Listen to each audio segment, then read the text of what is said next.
present Jimmy Clitheroe as the Clitheroe Kid, with Peter Sinclair, Patricia Burke, Leonard Williams, Danny Ross, and Diana Day in...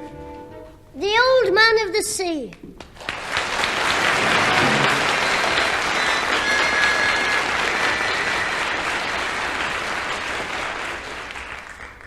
Pat, are you sure this is the way we put this camp bed up? Oh, I'm positive, Father. Look, that thing goes over there, and then you slot this piece of wood in here. But I thought you slotted that piece of wood in there, not here. No, that's for this other piece of wood. I'm fed up, Grandad, having to share your room. Why can't I sleep in my own bed? Because we've got an old shipmate of your granddad's coming to stay and he's having your room. You know all about it. Well, if he's a sailor, he'll have his own hammock. We can sling him up in the backyard on the clothesline. Stop being funny. Now, hold still, Father. There you are, Jimmy. That should be all right. Well, I hope it doesn't collapse like it did before. I jumped into bed, landed on the floor, and broke the handle off Grandad's suitcase. Oh, just shut up, will you? Well, I'm fed up. Honestly, all this fuss, just for one man. I hope he appreciates it. Oh, look, my lad. When my old pal Barney Robinson gets here, you'll soon change your tune. What do you mean? Oh, you'll enjoy every minute of his company. He's great fun. A real live wire. And, very fond of sport. You know, he was captain of our ship's football team. Get away. You can't play football in a ship. What happens when a bloke takes a corner? He puts the ball down, steps back. Man overboard! Oh, Barney would appreciate that one. He was one for a joke himself. You know, Jimmy, I remember one night in a cabaret in Bombay, there were, these dancing girls, and Barney went up to one of them, winked, and he said... But, Father, that'll do. Remember who's listening. Yes, Grandad, you mustn't talk like that in front of me, Mum. You can tell me after when she's gone downstairs. Father, come and look out of the window. I think he's arrived. Let me see. Aye, that's Barney, all right. Oh, look. He's come by taxi. Well, that's one thing we know about him. He's not a Scotsman. Hey, that's Mr. Higginbottom's taxi. I'd better go and rescue your pal before he gets overcharged. If Mr. Higginbottom takes all his money off him, he won't have a shilling tip for me when I carry his suitcase. I won't be a minute. Now listen here, mister.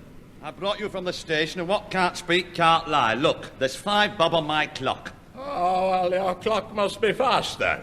Yes, I'll give you 3 and 6. You will not, mate. Come on, I want 5 bob off you. Don't you raise your voice to me, you long, lanky landlubber. By George, if I had you under me in the Merchant Navy, I'd have made you sit up. Now listen, Captain Cook. The fare's 5 bob, and that's what I want. Hello, Mr. Higginbottom. What's up? Won't he pay you the extras? What do you mean, won't pay the extras? Ozzy said when you have a stranger in your taxi, you keep saying, that's the town hall. That big place over there's the fish market. Then you charge 2 bob extra for the sightseeing tour. I'll be taking you on a tour in a minute. Round the General Hospital. Now then, don't you go threatening the lad. Thank you, mister. Yes, and you speak when you're spoken to, my boy. Yes, well, who are you anyway, eh? He's Sinclair's grandson, Jimmy Clitheroe, and a right load of mischief and all. Oh, is he? Well, you seem to know this family very well, don't you? Oh, yes, Mr. Higginbottom's an old friend. He comes round every Sunday. He borrows our joint to make their gravy. Yeah. Well, hello there, Barney. You finally made it. After all these years. Is it you, then, Peter? By gum, you've aged a bit, haven't you? What? Look, when you two are finished, what about my money? Yes, Peter, my old matey, yes. I've no change on me. Pay the taxi, will you? Me? Pay the taxi? What's up, Grandad? You've gone white. Now, that'll do, Jimmy. Now, look, Barney, I've no money on me, but we'll settle it with Higginbottom when I take you down to the Rose and Crown tonight. You know, for a wee drink. Drink? I'll not get him on that caper. No. I haven't touched a drop for 10 years. Surprised at you, Peter, wasting your money on selfish pleasure. Oh, Grandad doesn't drink for pleasure. He does it to make him sleep. Does he? Yes, and sometimes it works before he gets home. You want putting in your place, my lad. Anyway, can't stand about here in the cold. It'll just play my chest up, you know. This way, Mr. Robinson. Come in, will you? Yeah, oh, thank you. Yes. Well, now, I'm going in the house, Peter. Pay that parrot his taxi money, will you? Well, Grandad, so that's your old pal, who I'm going to enjoy every minute of. Jolly Jack himself. I've never seen such a change in a man. Never mind the change in him. What about the change for my taxi fare? Oh, all right, Higginbotham. If you're in such a hurry, I'll get the money from someone in the house. Excuse me while I go and hide my piggy bank. What? All right, then. Very nice to have you with us, Mr. Robinson. Did you have a good journey? No, shocking. I'm worn out. I can't stand travelling, you know. It's too noisy. Well, we'll be having a meal soon. I'm sure you'll be ready for that. Yes, well, that depends what it is. Can't eat anything rich or starchy. Must have steamed fish or a lightly boiled egg. It's my stomach, you know. Oh, in that case, Mr. Barney, I'll do you a favour and eat your lamb chop for you. Jimmy, that'll do. Yes, that lad's too cocky. You're cocky. I said you're cocky. Far too cocky, yes. Now, if you'll excuse me, I just want to lie down, you know. Get some rest. Well, we've got the clothesline ready for you. Clothesline? Your bed. I'll follow you upstairs with your case. Yes, well, hurry up then, yeah. Drinking, indeed. No wonder Peter's looking so old and haggard. We've got a right one here. Hurry up with that case, my lad. Go on, look lively. Aye, Skipper. Young Jim Hawkins be on his way up aloft. Excuse me, Miss Purity. Here. In here. Thank you. Hello? Is this my room? No, it's mine. But I've been chucked out and I've... Why? Don't you like it? Well, it's not a very big room, is it? Well, it does get a bit stuffy, but you can always open the window. There's only the lorries from the factory on nights, about once every 10 minutes. Lorries? In the middle of the night? Oh, well, I'll just have to sleep with the window shut. That's right. Then all you'll hear is the pipes. Glug, glug, glug, glug, glug, glug. Oh, dear, well, I couldn't stand that. It would drive me mad, you know.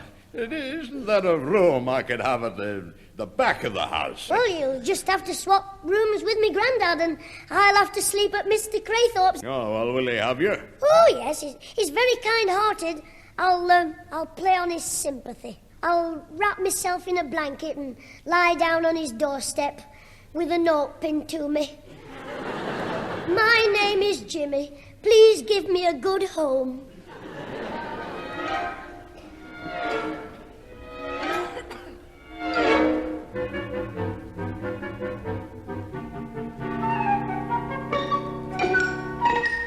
Right, Mr. Craythorpe, we'll have one more game, and you be the baddie again. Oh, dear. Do I have to be Billy the Kid? Oh, all right. We'll pick some fresh names. I'm Marshall Dillon, and you're one of the James gang. Oh, which one of the James gang? Big Jesse. Now, James. Jesse James! Oh. You go and hide in Dead Man's Gulch. Oh, hide where? In your sister's bedroom. And this time when I catch you, I promise not to hog-tie you. Go on, off you go. Just a moment, James. Even a bandit must get some rest now and again. Oh, all right, Mr. Craythorpe. I mean, you have done your best to keep me amused during the 3 days I've been staying with you, haven't you? Is that all it is? 3 days? Well, I'm very grateful to you. If it wasn't for you, I'd be stuck at home listening to old Barney grumbling away every night. Fancy all that fuss. Just because I unbuttoned his shirt while he was asleep to see if he was tattooed. Well, no one is perfect, James, and after all, the man is staying as a guest. You can't just bundle him out of the house neck and crop. No, but I think Grandad's given him a gentle hint that he's not wanted. Oh, how do you mean? The other night, Barney wanted something to read in bed, and Grandad gave him the railway timetables. Now, that wasn't a very nice thing to do, was it? I don't know why you're sticking up for Barney. He doesn't like you. Now, don't drag me into it, James. Although I must say, it can't be much fun with a man like that living in the house. From the way he talked after you left yesterday, he should be living up a tree. Living up a tree? Yes, just after you'd gone, Barney said, "If that fella Craythorpe's a man, I'm a monkey's uncle."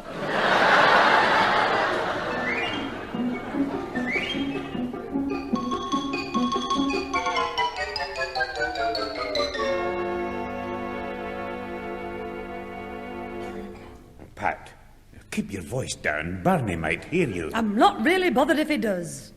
Since he arrived here, he's been nothing but trouble. Oh, well, now, Pat, he's our guest, so we've just got to put up with him. Well, I'm not spending another 10 days running up and down stairs for him. I'm all worn out. Hello, Mum. Is it safe to come in? Oh, it's you, Jimmy. Your tea's not ready yet, love. Hello, Grandad. How's your old shipmate? Have you found out where he's hidden the corkscrew yet? There's no need to be funny, Jimmy, just because you've got yourself organised at Clitheroe's. Oh, yes, that reminds me. Mr. Clitheroe's decided that cowboys and Indians is too noisy. So tonight, we're having a musical evening instead. What do you mean? I'm going to teach him how to play my drum set. I'll just go and get it out of the front room. Now, don't start any trouble. Susan and Alfie are in there. Right, Mum. I wonder how the turtle doves are getting on with Barney here. Oh, they've left the door open. Well, as our teacher says, if you never listen, you never learn anything.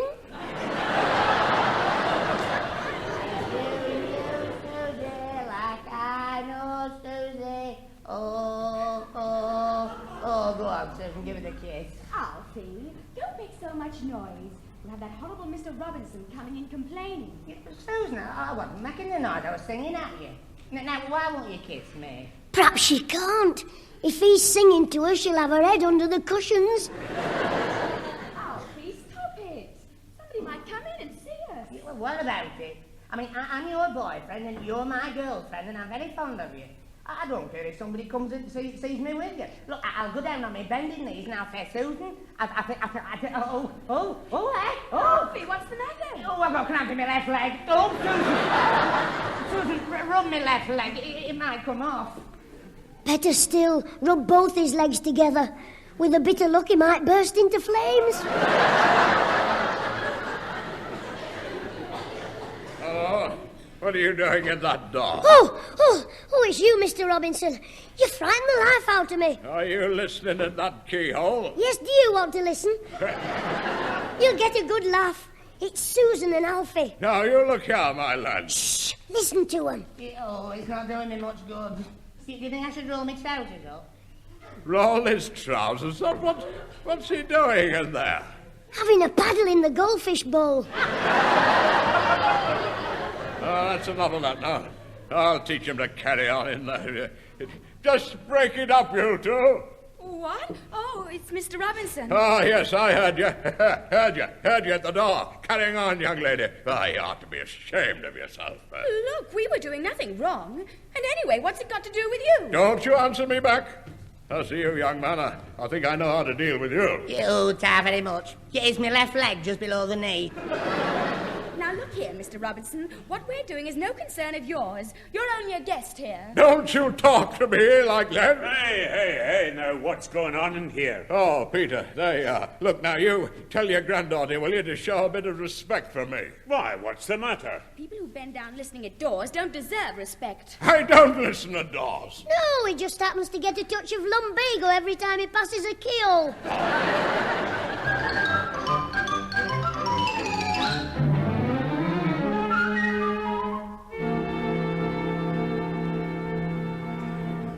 Father, it's no use. We'll have to tell him to go. I'm worn out. What with cooking special dishes for him, making his bed 3 times a day after his naps. He has an hour after lunch, an hour after tea, and then he wants his early morning cup of tea at 6 o'clock in the morning. I'm fed up. Oh, I know, Pat, I know, but, well, after all these years we're still together, I just can't tell him to get out. He's only here for another 9 days. Grandfather, your friend has been in that bathroom for nearly an hour. Would you please tell him to get out? Look, Susan, a man's entitled to have a bath. Not 3 times a day. Even Jimmy isn't that dirty. But I want to wash before tea. Well, couldn't you no manage in the kitchen? And what do you think the neighbours would say if I had a bath standing in the sink? Your favourite son's home, Ma'am. You can kill the fatty calf and our Susan as well. That's all we needed. Laughing, boy. Jimmy, we're in no mood for jokes if you don't mind. No, we're not likely to be until Barnacle Barney clears off home. You're not sending him away, are you? I don't want to leave Clitheroe. Mr. Robinson's a very lonely man. Yeah, I'm not surprised. What beats me is how he spent 30 years at sea without being thrown in it. Oh, Master James wants him to stay. Mr. Craythorpe is letting him do as he pleases. Stay up half the night, eat all the sweets he can, and he's probably fool enough to do Jimmy's homework while he watches television. You don't like old Barney because he caught you and Alfie snogging. We were not kissing. No? Well, how long has Alfie been wearing lipstick on the back of his neck? You look like a couple of Comanches doing a bit of Indian wrestling. Big Chief, all in the head, and his squaw running mascara. Chief hug, squaw hug, everybody hug, hug. All right, Jimmy, all right. Susan is quite right. You wouldn't be so cheerful if you were living at home. I'll go, Mother. It's probably Alfie. Grandad, you're not going to send your old shipmate away, are you? I can't. But it's a pity we didn't tell him your room was the only one available. Then he'd never have stayed in the first place. Oh, hello, Mr. Craythorpe. Come in. Thank you, Susan. Mother, it's Mr. Craythorpe. Good evening. Oh, hello, Theodore. This is an unexpected pleasure. Well, I feel rather bad about this, but I've brought his clothes back. James, I mean. What for? They don't want washing yet. It's not that. I'm afraid my sister can't put up with you. Can't look after you any longer. She has a chill, a bad one. I'm very sorry. Oh, no. Don't apologize, Theodore. Man, it's the best news I've heard for a week. You what? I don't understand. Well, if Jimmy comes back, he and I will have to go into my bedroom. And Barney will have to go into Jimmy's. But Barney said he couldn't sleep in Jimmy's room because of his health. Exactly. So out he goes. Come on, Pat. We'll tell the sailor to up anchor and get his bag packed. I can't wait. Theodore, would you ring for Mr. Higginbottom for us and ask him to come round with his taxi? Right you are. Well, Mr. Clitheroe, that's taking care of your little holiday from home. I think you're all cruel, putting a poor old man out in the snow. Nonsense, James. Well, I must make that phone call. Old Barney's got plenty of money and a lovely home. You're just annoyed because you'll have to start doing your own homework and going to bed early. If I go to bed early, I can't sleep with you and Alfie below me in the front room. We never make a noise. When you're in bed, we speak in a whisper. I know, and it's blooming cold lying down with me here on the floor. Anyway, you haven't won yet. What do you mean? Never mind, big conk. I've just thought of something that might save me. Well, I've put some sandwiches in for you, Barney. Thin wholemeal bread and cheese, just as you like it. Oh, much obliged, I'm sure, but you needn't have bothered. Your cheese gives me indigestion. Oh, does it indeed? Perhaps you could give him something else, Pat. I could give him something else, all right. But I don't think the chemist would sell me any. She means the grocers. You know, they're closed. Yes, well, don't bother about me. I don't expect anyone to put themselves out on my behalf. Anyway, he'll soon be rid of me. Oh, now, don't talk like that, Barney. Come in, Mr. Whittle. Right you are, me little whacker. Mr. Robinson, we can't help it if there's no room here. No, Barney, I mean, you know, we That's don't right, want you Mr. to Robinson. go. Grandad would be very happy if you could stay, wouldn't you, Grandad? Of course I would. And so would you, ma'am, wouldn't you? Naturally, yes, sir. I mean, Father's friends are always welcome. Good. Well, Mr. Whittle's got some good news for you. What? Well, Jim told me as how Pete's best friend was having to bid you a sailor's farewell on account of having nowhere to sling his hammock. So, I've come round to say Jim can stay with us in the spare bedroom. No one ever uses it.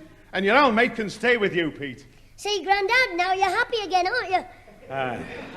I'm happy.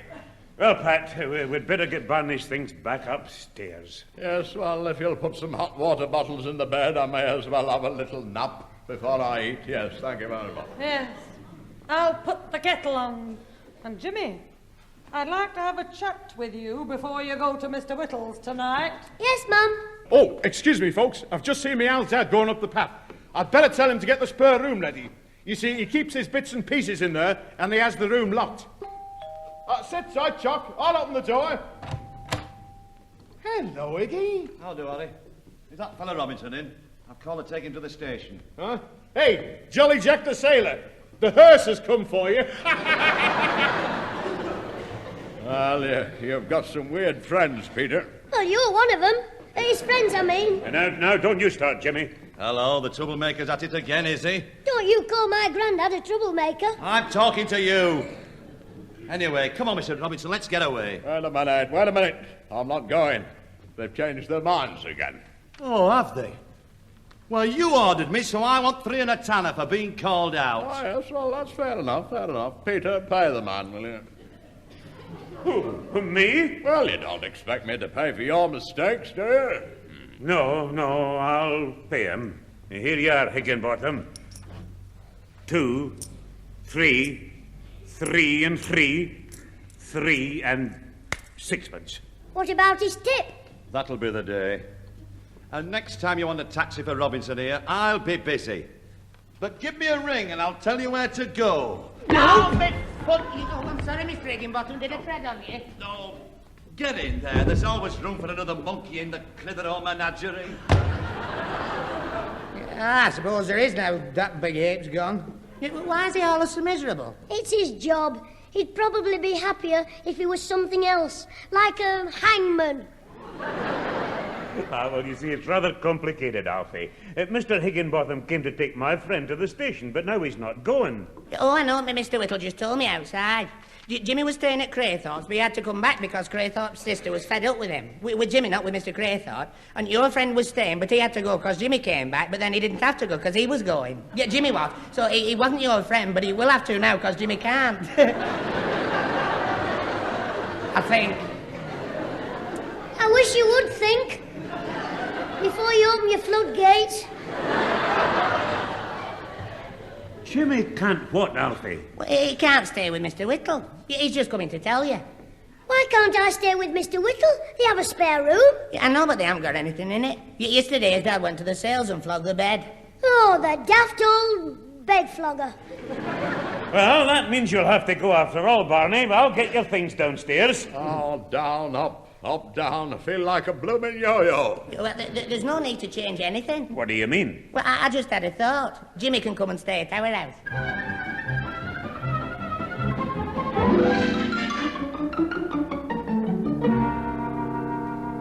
Here you are, Harry. Help yourself to sugar. Thanks, Pat. Oh, I am glad to sit down for 5 minutes while old Barney's upstairs having his second nap. I must say you're very patient with him, Pat. You always keep your dignity. You never lose your temper and demur yourself. No. Still only 6 days to go, and I'm counting every one of them. Oh, I'm fed up. Oh, don't bother to say hello. I'm sorry. Hello, Mum. Hello, Mr. Whittle. Hello, Jim. Something up at school? No, at Alfie Hall's. It's like being in the army. His father stands over me like a sergeant major while I do my homework. Lights out at 8 and reveille at 6:30. He hasn't got a bugle, so he blows his nose. Old Hall's a bit tough, is he? Believes in strict dissipation. Yes, Grandad told him to keep an eye on you. Ma'am, why doesn't Grandad tell Barney the bosun to put to sea again? And then I can come home. Oh, you've changed your tune. From what your granddad said about you, he'd probably keep Barney on an extra week now just to see you suffer. Well, we'll have to think of a way of getting him out. How about it, Mr. Whittle? Oh, don't drag me into it. I'm just a neighbour. I can't protrude into family confinements. You what? Look, I just mean, if you've ever had to get rid of anybody, how did you do it? Now, that'll do, Jimmy. Barney has got to stay here another 6 days. Cocoa! I want some cocoa! Talk of the devil. I'd better go upstairs and see to the old nuisance. Mr. Whittle, if you do remember anything, tell me quick while my mum's out. Well, it does put me in mind of when I was a young lad working on the road in Southern Ireland, as it was then called. Well, I was lodging in a cottage, very cosy. Just me, another lodger, the bloke and his wife, 2 pigs and a donkey. What do you think? Barney says he's got a swollen ankle and he wants some surgical spirit to bathe it in. I've told him it's early closing, but he says he must have some spirit. I've got some old engine oil I could drain off for him. Wait a minute. I've got an idea that might get rid of his bad ankle and Barney as well. Mum, don't worry. Just leave it to me. Come on, Alfie, get the window open so we can hear what they're saying. Oh, all right. What's happening anyway? You'll find out if you open the window. Grandad's slinging Barney out neck and crop. What, his best friend? Yes, he hates him. And don't come back for another 20 years, you mean, nattering old, ungrateful Teetotaler! You're the ungrateful one. I should never have pulled you out of the Bay of Biscay. Has Barney done something to upset him? Close the window, it's freezing. We've heard enough. What did Barney do? He bathed his foot in a full bottle of Grandad's best whiskey. He must have gone mad. What, pinching your Grandad's whiskey? He didn't pinch it, I gave it to him. I just forgot to mention that I hadn't got Grandad's permission. Oh, is that so? Grandad, I didn't know you'd come in. I mean... So now we know the truth. Grandad, Mama, I only did it for the best. It was only one bottle. I'll buy you another next Christmas. Don't bother. I'll pay for it willingly. You mean you're not... Jimmy, the best trick you've ever pulled. Put it there, son. Pat, will you join me? And you too, Alfie, for he's the jolly good fellow. He's the jolly good fellow.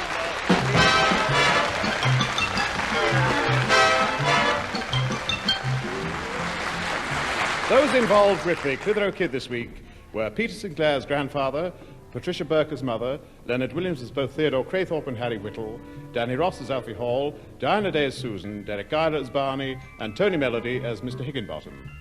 The recorded programme, written by James Casey and Frank Roscoe, was produced by James Casey and starred Jimmy Clitheroe as the Kid himself.